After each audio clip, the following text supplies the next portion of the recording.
I want you to picture something before I tell you what happened. Picture a man who spent 31 years teaching his children the same lesson, over and over, without ever once saying it out loud. Family shows up. That was the whole lesson. Not in a speech, not in a lecture, just in how I lived.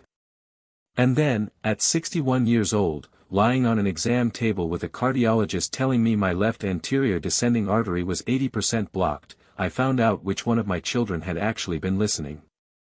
My name is Walter Ainsley.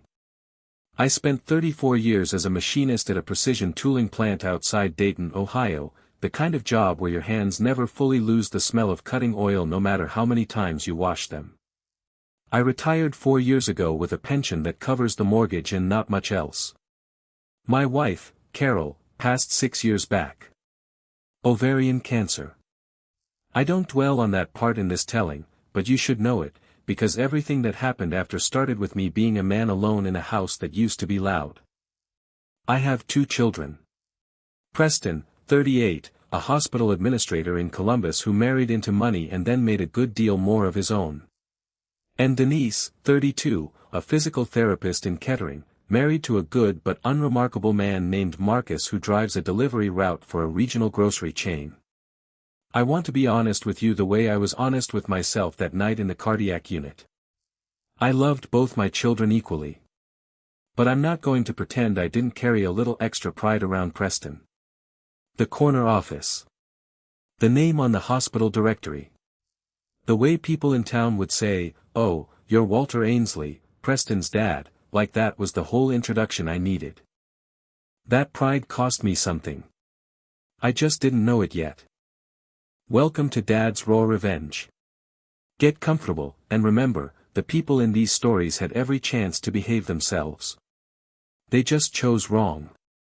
Drop a comment, hit that like button, and make sure you're subscribed. Trust me, you're going to love it here. Let me back up to how this actually started, because none of it happened the way you'd expect.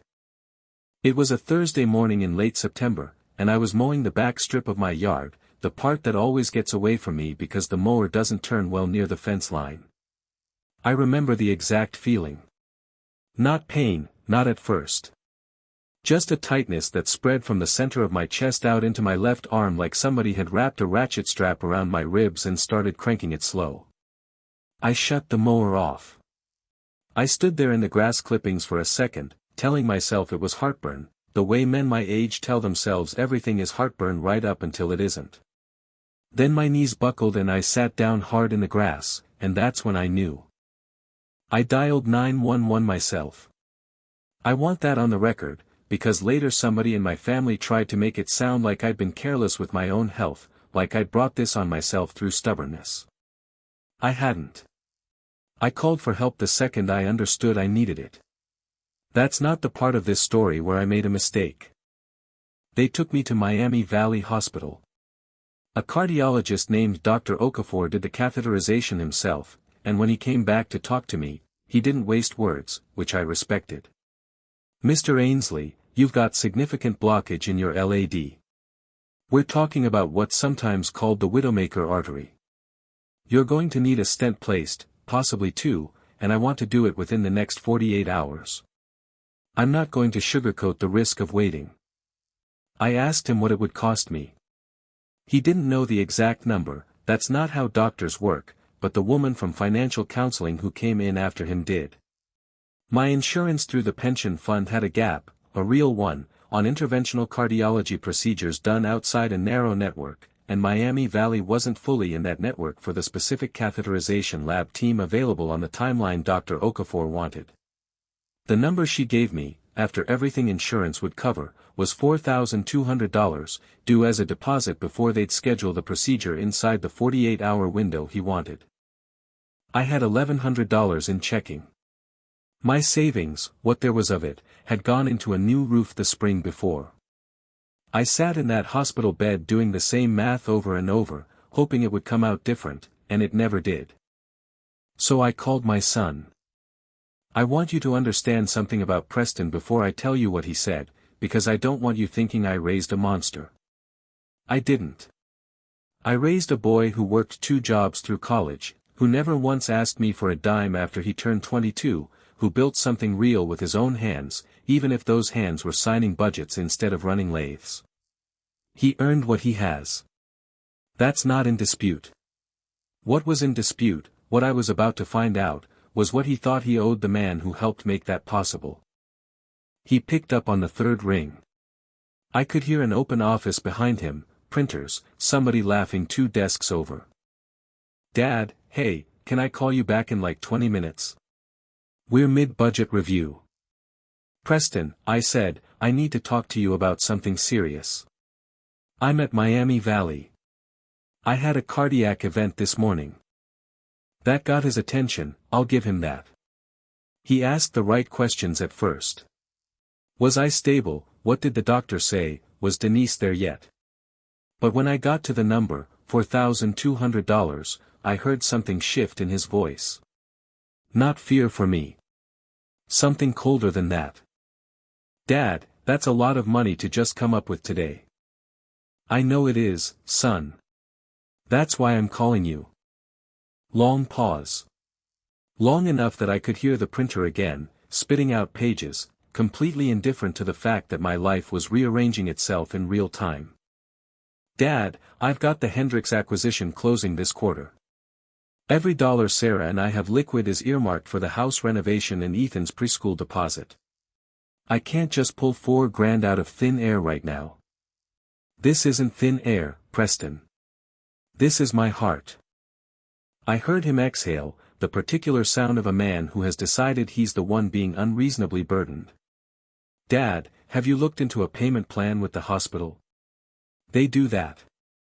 Or a personal loan, your credit's probably fine. I really think you're overcomplicating this." I sat there in that hospital bed with a wire in my chest they hadn't even removed yet, listening to my son explain to me how I was overcomplicating my own heart attack. "I'll figure it out," I said, and I hung up before my voice could do something I didn't want it to do. If you've been listening for a while, do us one quick favor. Subscribe. It costs you nothing and it means everything to us. Hit the like button while you're at it and drop your thoughts in the comments. I called Denise next, not because I expected anything different, honestly. I called her because I didn't want her hearing about this secondhand, and because some tired, worn-down part of me just wanted to hear her voice. She picked up on the first ring. "Dad? Everything okay? You never call this time of day." I told her everything. The mower, the grass, the ambulance, Dr. Okafor, the Widowmaker artery, the $4,200. I told her because I trusted her, not because I expected a solution. Denise and Marcus were not people with $4,000 sitting around. I knew that. I wasn't calling to ask. I was calling because a man having the worst day of his life wants his daughter to know about it. There was a silence on her end, but it was a different kind of silence than Preston's had been. Preston's silence was calculation. Denise's silence was the sound of someone doing math they didn't want to do, and doing it anyway. "Dad, I'm leaving Kettering right now. Don't sign anything, don't agree to any payment plan yet. I'm coming." "Denise, honey, you don't need to drive all the way out here, I've got." "Dad." Her voice had an edge I'd heard maybe 3 times in her whole life. "I'm coming. I'll be there in 40 minutes. She was there in 32. I know because I watched the clock the whole time, the same way you watch a clock when you're waiting on news you're afraid of and hoping for at the same time. She came into that hospital room still in her scrub top from the clinic, hair pulled back messy, out of breath like she'd run from the parking garage instead of walked. She didn't ask about the money first. She hugged me, careful of the wires, and she held on longer than she needed to, and I felt something in my chest that had nothing to do with the blockage. Then she pulled back and looked at me the way she used to look at broken things when she was a kid, like she was already 3 steps into figuring out how to fix them. "Okay," she said. "Talk to the financial counselor. I'll be right back." She left the room. I didn't know where she went, and honestly, in the fog of that day, I didn't think much of it. I assumed she was calling Marcus, or maybe stepping out to cry where I couldn't see her, which was a thing she did as a kid too, disappearing to feel her feelings in private before coming back composed. She was gone almost an hour. When she came back, she had a check in her hand. A cashier's check, made out to Miami Valley Hospital, for $4,200. I stared at it. Denise, where in God's name did this come from? She didn't sit down right away. She stood at the foot of my bed with her arms crossed, and there was something in her face I hadn't seen before, a kind of settled calm that comes after a decision has already been made and there's no going back to argue with yourself about it. I sold my ring, Dad. I didn't understand her at first. What ring? My wedding ring. There's a jeweler on Far Hills, they buy estate pieces. I called them from the car and they said if I brought it in same day they'd cut me a check on the spot for market value. Marcus's grandmother's ring, the one with the Marquise diamond. I drove there straight from here. I want you to sit with that for a second, the way I had to sit with it in that bed, because it took me a full minute to actually process what she'd just told me. My daughter had walked out of my hospital room, driven to a jeweler, and sold the ring off her own hand, the one Marcus saved for 8 months to buy her, to pay for a heart procedure her brother had decided was too inconvenient to help with. Denise, I said, and that's as far as I got before my throat closed up completely. Don't, Dad. She held up a hand. Don't do the thing where you try to talk me out of it after it's already done. It's done. Marcus knows, I called him from the parking lot, he agreed before I even finished the sentence. We'll get me a new ring someday, or we won't, and it won't matter, because you're going to be alive to walk me down the aisle again in your head every time you see me, which is a stupid sentimental thing to say, but I don't care right now. I did the procedure the next morning. 2 stents. Dr. Okafor told me afterward that if I'd waited past the 48-hour window while I sat around trying to arrange financing the traditional way, we might be having a very different conversation right now, possibly not having one at all. I lay in that recovery room with my chest aching in a new, different way than the day before, and I thought about my son's voice on the phone. I really think you're overcomplicating this. And I thought about my daughter walking out of a hospital and driving straight to a jeweler without telling me first, because she knew if she told me first, I'd have stopped her. Here's what I understand now, looking back, that I didn't understand in the moment. I'd spent years being quietly, privately prouder of Preston. Not because Denise ever gave me a reason to be less proud of her. Because success is loud and loyalty is quiet, and I let the loud thing fool me for longer than I should have. I was about to find out exactly how loud, and exactly how quiet, each of my children actually was, and it wasn't going to happen the way I expected. I stayed with Denise and Marcus for the first 10 days of recovery, in their spare room in Kettering, the same room that used to be a nursery back when they thought they might have kids right away, before the fertility struggles that neither of them talk about much but that I know weigh on them both. Marcus took 2 vacation days off his delivery route just to be there the first weekend, grilling on their little back patio, not saying much about the ring, just being present the way steady men are present, without needing credit for it. Preston called twice during those 10 days. Both times it was a short call, "How are you feeling, Dad? Glad you're okay, gotta run, we've got a showing on the new house this afternoon." Never once did he ask how the $4,200 got paid. Never once did it seem to occur to him to ask. I think, if I'm honest, some part of him had simply decided the problem had resolved itself, the way problems do when you're the kind of man who's never had to watch one fester. It was Denise, actually, who let it slip, not Preston asking. About 2 weeks after the surgery, we were all at my house for a Sunday dinner, something I'd started doing again once I had the energy, small steps back toward normal. Preston and his wife Sarah were there with my grandson Ethan, 4 years old and loud in the good way houses need to be loud. Denise and Marcus came too. It was, on the surface, a completely ordinary family dinner. Sarah, my daughter-in-law, was the one who brought it up, innocently enough, complimenting Denise on a new bracelet she was wearing. "Oh, that's gorgeous, is that new?" Denise glanced at me before she answered, like she was asking permission, and I gave her the smallest nod, because frankly I was tired of nobody in this family knowing what had actually happened. "It's not new, actually," Denise said. "It's what's left of my wedding ring. I had it reset. The band and setting were worth more melted down and reworked than they were selling separately, so." The table went quiet the way tables go quiet when a fact lands that changes the shape of everything around it. Preston set his fork down. "Wait.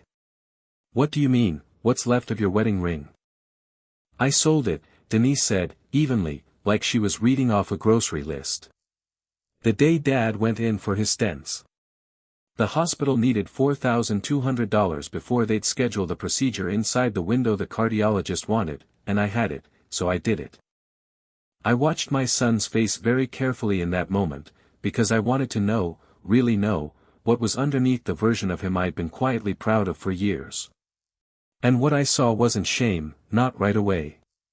What I saw first was surprise, genuine surprise, like the money problem being real, being something an actual person in his actual family had to physically solve with an actual sacrifice, had never once occurred to him as a real thing happening in real time.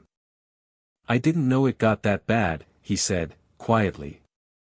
"You didn't ask," Denise said. Not unkindly. Just factually. Sarah looked at her husband. I could see something working behind her eyes too, a recalibration happening in real time, the kind of look a wife gives a husband when she's learning something about him at the same table as everyone else.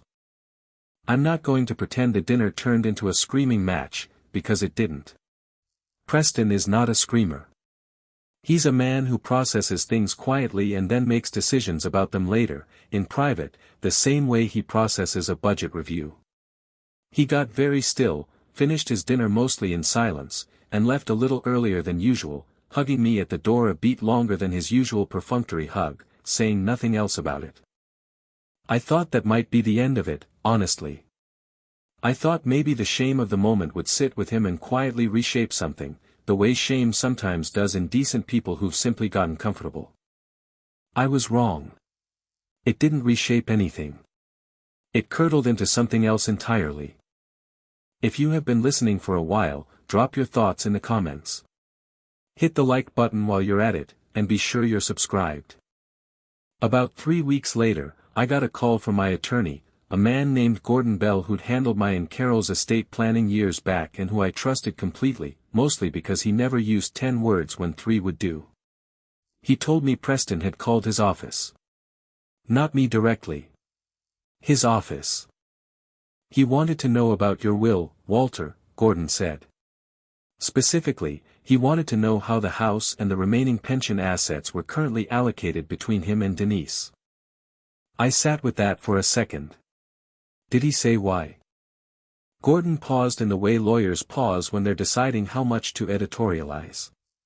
He implied, and I want to be careful here because I'm summarizing, not quoting, that given recent circumstances, he felt an adjustment might be warranted. His words were something like, given that Denise made a unilateral financial sacrifice without consulting the family, and given his own financial position and future earning potential, he wondered whether the estate should more heavily favor Denise going forward to, in his words, balance things out. I want you to understand what he was actually saying underneath the polite lawyer language, because it took me a minute to get there myself. My son was trying to preemptively write himself out of a smaller inheritance obligation, framing it as generosity toward his sister, because he'd realized, correctly, that word of what he did and didn't do during my heart surgery was going to travel through this family and he wanted to get ahead of the story before I could adjust anything myself, out of my own judgment, based on what actually happened. He wasn't trying to make it right. He was trying to manage the narrative. I told Gordon to do nothing, to make no changes, and to simply note the date and substance of the call in my file. I wasn't ready to act. I was still gathering the whole picture, the way I used to check every measurement twice on the shop floor before I ever cut the metal. The full picture arrived about a week after that, and it arrived from a direction I wasn't expecting at all. My grandson Ethan. Denise had taken him for the afternoon so Sarah could handle something at work, and she brought him by my place, the way she often does, because Ethan loves my old workshop in the garage, loves watching me putter with small engine repairs even though my hands aren't what they used to be. He was sitting on the workbench swinging his legs while I cleaned a carburetor, and out of nowhere, the way 4-year-olds do, he said something that stopped me cold. "Grandpa, Mommy, and Daddy talk about money a lot now. Daddy says Aunt Denise is trying to make him look bad." I kept my hands moving on the carburetor, kept my voice light, the way you do with a child so you don't scare information back into hiding. "Is that right, buddy? What else do they say?" "Daddy said Aunt Denise did the ring thing for attention.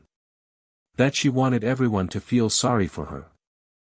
I want to be honest with you about what that did to me, hearing my 4-year-old grandson repeat, in his innocent little voice, a version of events his father had apparently decided was true in the privacy of his own home. My daughter sold her wedding ring to save my life, and somewhere along the way my son had rewritten that story into an accusation against her. Not guilt over what he hadn't done. An accusation against the one who had. I finished cleaning that carburetor with hands that were shaking just slightly, and I didn't say another word about it in front of Ethan. But that night, after Denise picked him up, I sat at my kitchen table with a cup of coffee going cold beside me, the same way I used to sit and think through a difficult repair before I ever touched a tool to it, and I decided it was time to stop gathering and start acting.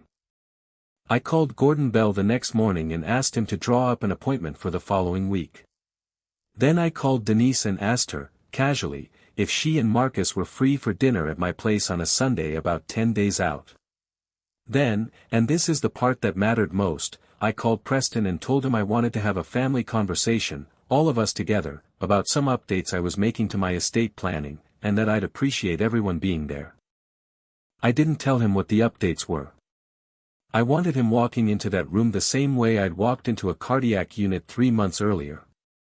Not knowing exactly what was coming, but knowing something significant was about to happen to the shape of his life. The Sunday came. I'd asked Gordon to be present as well, which surprised everyone a little when he walked in with a folder under his arm and sat down at my dining table like he belonged there, which, in a sense, he did.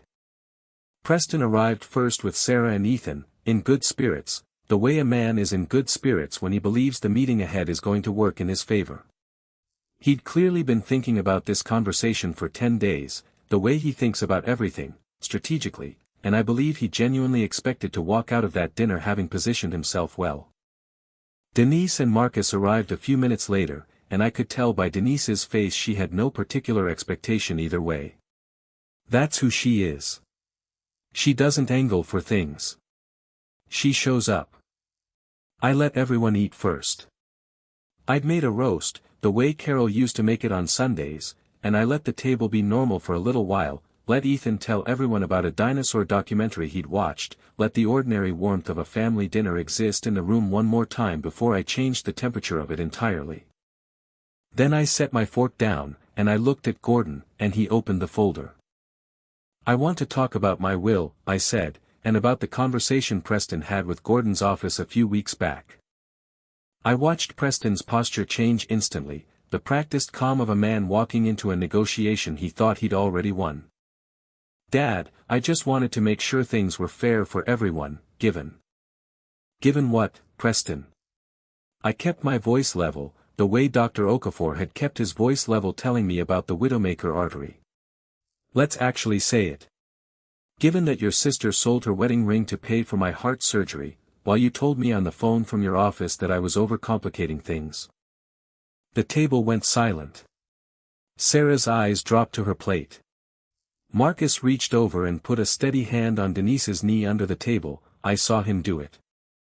"That's not," Preston started, and then stopped, because there wasn't actually a way to finish that sentence that wasn't a lie, and some small part of him still had enough decency left not to lie to my face at my own table. "I'm not here to punish you for not having $4,000 sitting around," I continued. "That's not a crime, Preston. Not everybody keeps that kind of cash liquid, and I understand budgets. What I can't set aside, what I won't set aside, is what your grandson told me in my garage last week. That you've been telling people your sister sold her ring for attention." Preston's face went through several things in quick succession. Shock that I knew. A flicker of anger, probably at Ethan for repeating it, before he caught himself and redirected that anger nowhere, because there was nowhere honest for it to go. And then, underneath all of it, something that looked almost like relief, the relief of a man who's been carrying a lie so long that having it finally surface, even painfully, is easier than keeping it buried. I didn't mean it like that, he said, quiet now.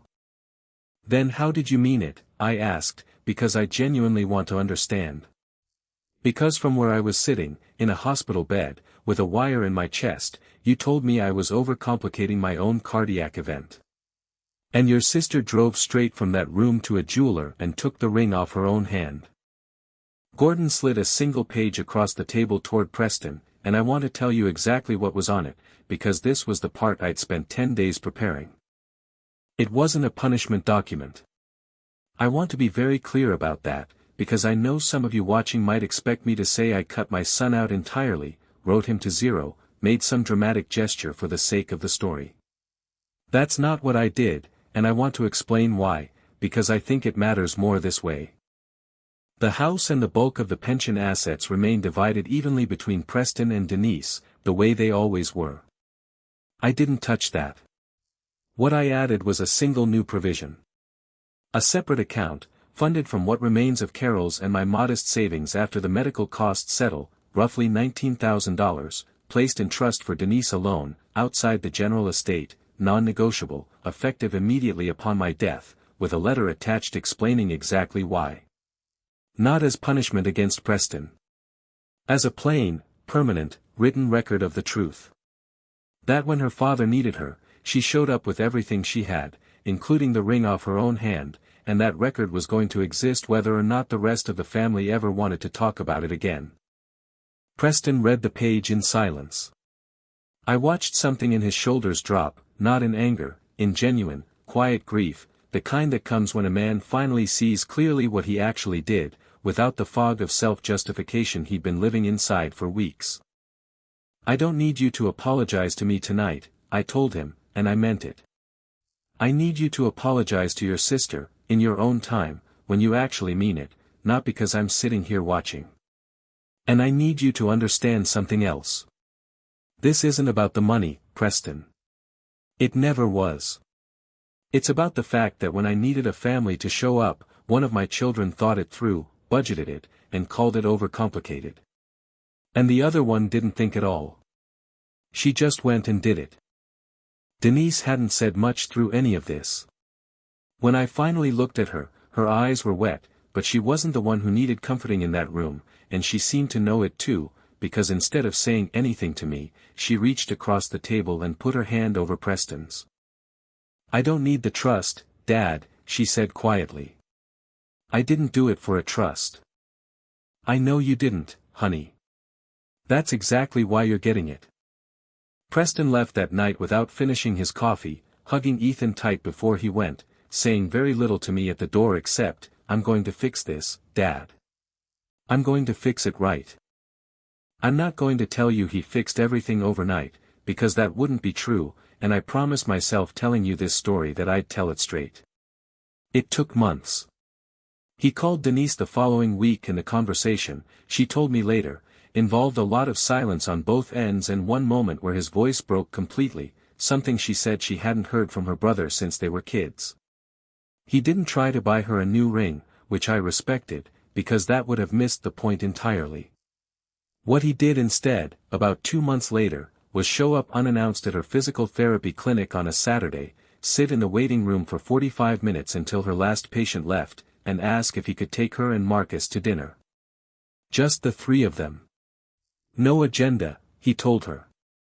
I just want to actually be your brother again. They're rebuilding it slow. That's the honest version. Not a movie ending. A real one. As for me, I'm 6 months out from the surgery now. Dr. Okafor says my numbers look good, better than good actually, and I credit some of that to the fact that I've stopped carrying around the particular weight of wondering which of my children actually knew me. I know now. I found out the way you find out anything that matters, not from what people say when times are easy, but from what they do when the bill comes due and there's no time left to think it over. Denise never did get that specific ring back. But Marcus, without telling her, tracked down the exact jeweler on Far Hills a few months later and found out the piece hadn't sold yet, still sitting in their case waiting on a buyer with better taste than money. He bought it back, quietly, and gave it to her on their anniversary in October, no speech, just handed her the box the way you'd hand somebody back something that was always theirs to begin with. She called me crying that night, not from sadness. From something closer to relief, the same relief I think I felt in that recovery room once I finally understood the whole shape of what had happened to my family that year. I keep the letter Gordon drew up in my own desk drawer now, a copy of it, right next to a photo of Carol from our wedding day. Not because I need reminding of what my son did wrong. He's working on that himself, every day, in his own quiet way. I keep it because it reminds me of what my daughter did right, without hesitation, without a ledger, without once asking what it would cost her in the long run. Some children show up loud, with big houses and corner offices and the kind of success that makes a father proud at every family gathering. Some children show up quiet, with a jeweler's receipt folded into a coat pocket and a ring that used to sit on their own hand. I know now which kind of showing up actually saves a life. If you enjoyed this story, join our community by hitting that like button and subscribing for more real, raw, and family-centered stories. And as always, thank you for being a part of Revenge Confirmed.